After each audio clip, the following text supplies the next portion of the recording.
তো hello everyone, আমি তোমাদের সরস্বতী। কেমন আছো তোমরা সবাই? তো চলে আসলাম আর একটা ছোট্ট মিনি ব্লগ নিয়ে।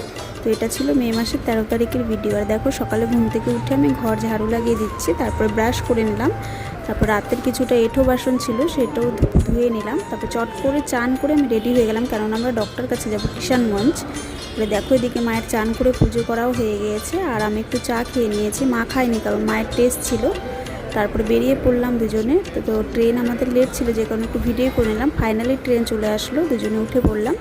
আর দেখো, প্রচণ্ড ভিড় ছিল ট্রেনে। তো মা তো একটু জায়গা পেয়েছিল, বসেছে, আমি আর বসার জায়গা পাইনি, তো আমি দাঁড়িয়েছিলাম। তারপর আমরা ফাইনালি কিষানগঞ্জ স্টেশনে নেমে গেলাম। এখন ডক্টরের কাছে যাচ্ছি আমরা হেঁটে হেঁটে, সামনেই ছিল স্টেশন থেকে।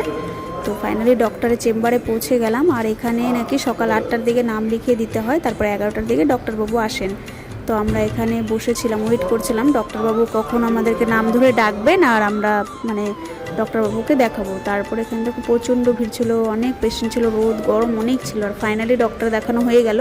তো অনেকগুলো টেস্ট লিখে দিল, যেগুলো মায়ের শুরু হয়ে গিয়েছে, আর খাওয়ার পরেও টেস্ট ছিল, যে কারণে মা আর আমি একটু নিরামিষ ভাত খেয়ে নিয়েছিলাম হোটেলে। তারপরে দুজন মিলে এখানে থেকে বেরিয়ে গেলাম খেয়ে। মায়ের টেস্টগুলো হলো, তারপর একটু মার্কেটের দিকে গেলাম, জাদু খেলা ছিল, আর আখের রস খেয়ে নিলাম। তো মা একটু চা খাচ্ছিলাম, পা দুলাচ্ছিলাম। একটু আমি ফুচকা খেয়ে নিলাম। মা বললো একটু এদিকে তাকা, কারণ মাই তো ভিডিওটা করছিল।